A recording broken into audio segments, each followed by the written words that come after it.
familiar di Indonesia. Sampai-sampai beberapa orang menyebut sepeda motor itu ya Honda. Mau mereknya Yamaha, Suzuki, Kawasaki, bahkan Vespa sekalipun, kalau motor ya disebut Honda. Lalu siapa sih penemu motor Honda itu? Dia bernama Soichiro Honda. Ia lahir pada tanggal 17 November tahun 1906. Ia adalah anak pertama dari keluarga miskin yang ayahnya bekerja sebagai pandai besi dan juga ahli mereparasi sepeda. Honda menghabiskan masa kecil membantu ayahnya di dalam bengkel. Honda tidak tampan, tidak juga pandai. Di sekolah prestasinya biasa-biasa saja. Bahkan ia sering duduk di belakang agar terhindar dari pandangan guru. Namun Honda kecil itu sangat mengagumi teknologi. Ia bisa menghabiskan banyak sekali waktu di tempat penggilingan padi hanya untuk melihat mesin diesel yang menjadi motor penggeraknya. Honda juga sangat terpukau kalau melihat pesawat terbang. Ia heran bagaimana dengan bentuk sebesar dan seberat itu suatu benda bisa terbang melayang di udara. Honda kecil juga sering melakukan percobaan teknologi. Ia mengotak-ngatik sepeda di bengkel ayahnya dengan tang dan alat-alat yang bisa ia ambil dari lemari penyimpanan alat bengkel ayahnya. Ia coba memperbaiki sepeda yang ada. Meskipun alih-alih memperbaiki, sepeda yang ia pegang justru malah tambah rusak dibuatnya. Tapi ayahnya tidak marah. Malah suatu ketika Honda diajak naik sepeda lalu dibelikan alat-alat bengkel di sebuah toko di kota. Honda sangat senang dengan pemberian ayahnya itu. Di perjalanan pulang, Honda merengek minta gantian ia yang naik sepeda memboncengkan ayahnya. Tentu saja ayahnya melarang. Badan Honda kurus sementara jalan banyak yang menanjak. "Kamu tidak akan kuat, nak," kata ayahnya sembari tersenyum. Honda mencoba dan benar saja, ia jatuh tidak lama kemudian. Tapi di dalam hati ia berjanji, pada suatu ketika nanti aku akan memboncengkan ayah pergi berkeliling kota menggunakan sepeda. Di usia 15 tahun Honda memutuskan pergi ke Tokyo. Ia ingin bekerja mandiri. Ia bekerja di sebuah bengkel. Bosnya sangat senang melihat cara kerjanya. Setiap suara yang mencurigakan pada mesin, setiap oli yang bocor tidak luput dari perhatiannya. Honda itu seperti memiliki indera keenam dalam hal mesin. Mungkin karena memang ia sudah terlatih sejak kecil berkutat dengan mesin. Di usia 21 tahun, bosnya membuka kantor cabang di Hamamatsu. Honda pun pindah ke sana. Di Hamamatsu, prestasi kerjanya tetap baik, bahkan semakin baik. Kerjanya cepat dan membuat pelanggan senang dengan hasilnya. Pelanggan mengatakan, "Biasanya jika mobil saya rusak, perbaikannya itu butuh 1 minggu loh. Tapi jika dikerjakan oleh Honda itu cuma butuh 2 hari saja." Dalam perjalanan hidupnya, saat ia memulai usaha, jalan Soichiro Honda sungguh sangat penuh dengan tantangan. Honda menandatangani hak patennya yang pertama pada usia 30 untuk penemuan jari-jari mobil yang terbuat dari logam. Sebelumnya jari-jari mobil dibuat dengan kayu dan sangat tidak nyaman. Luar biasa, ruji-ruji logamnya laku keras dan diekspor ke seluruh dunia. Setelah menciptakan ruji, Honda ingin melepaskan diri dari bosnya, membuat usaha bengkel sendiri. Ia membuat ring piston, lalu menawarkannya kepada Toyota. Toyota saat itu sudah merupakan perusahaan besar dalam hal membuat mobil. Tapi harapan Honda tidak sesuai kenyataan. Karyanya ditolak Toyota. Ring piston buatannya tidak lentur dan dianggap tidak memenuhi standar.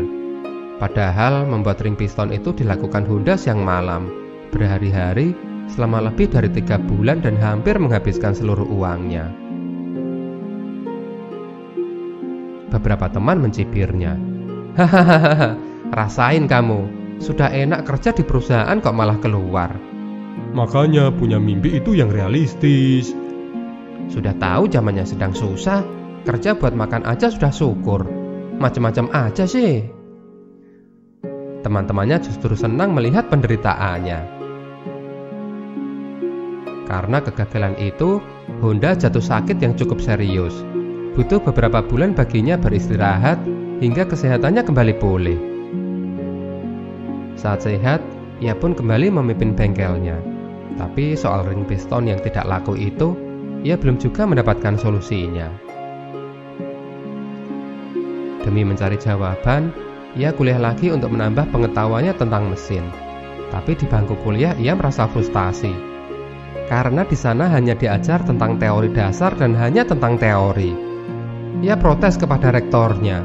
Kenapa kuliah tidak banyak praktek terkait dengan masalah permesinan, malah disuruh baca buku dan menghafal. Penjelasan itu justru dianggap sebagai penghinaan. Honda pun dikeluarkan dari kampus dengan tidak hormat.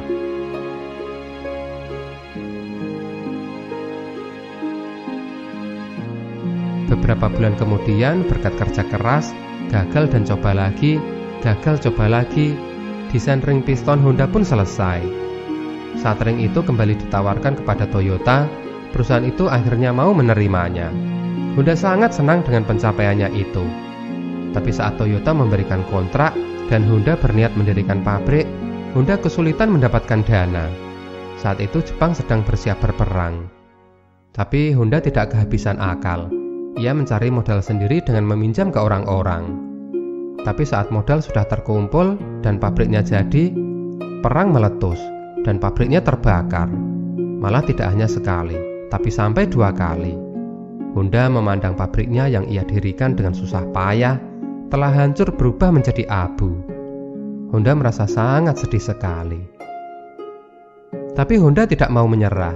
Ia mengumpulkan karyawannya, lalu diperintahkan mengambil sisa kaleng bensol yang dibuang kapal Amerika untuk digunakan sebagai bahan mendirikan pabrik. Pabrik harus berdiri lagi.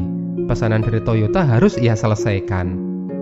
Tapi saat pabrik telah berdiri dan siap digunakan untuk bekerja, mendadak terjadi gempa bumi yang hebat. Pabriknya luluh lantak, hancur porak-poranda. Tidak lagi memiliki dana, Honda akhirnya menjual apa yang tersisa dari pabrik ring pistonnya ke Toyota. Setelah itu, Honda mencoba beberapa usaha lain. Tapi semuanya gagal. Kehidupan sangat berat di saat itu. Bahkan hanya sekedar untuk membeli makanan untuk keluarganya pun ia tidak sanggup. Di jalanan, mobil juga tidak tampak. Akibat bensin yang saat itu tidak tersedia di pasaran. Perang membuat semuanya menjadi serba susah.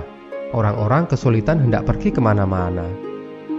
Melihat itu, Honda lalu membuat sebuah mesin yang ia tempatkan pada sepeda. Tujuannya sederhana sih, agar dalam kondisi bensin yang minim, orang tetap bisa bertransportasi. Meskipun pakai sepeda, tapi kan sudah ada mesinnya, jadi tidak capek kalau perjalanan jauh. Siapa sangka, sepeda bermotor itu ternyata malah sangat diminati orang-orang. Para tetangga memesan sepeda bermesin buatan Honda itu. Juga orang-orang dari luar kota yang mendengar sepeda bermotor buatan Honda. Honda itu sampai kewalahan memenuhi pesanan itu. Ternyata peluang selalu terbuka bagi orang yang memiliki keahlian serta tidak menyerah. Honda terlalu fokus pada mesin mobil, membuatnya tidak melihat potensi yang luar biasa pada produk sepeda motor. Padahal, membuat mesin untuk sepeda adalah hal yang sebenarnya mudah bagi dirinya.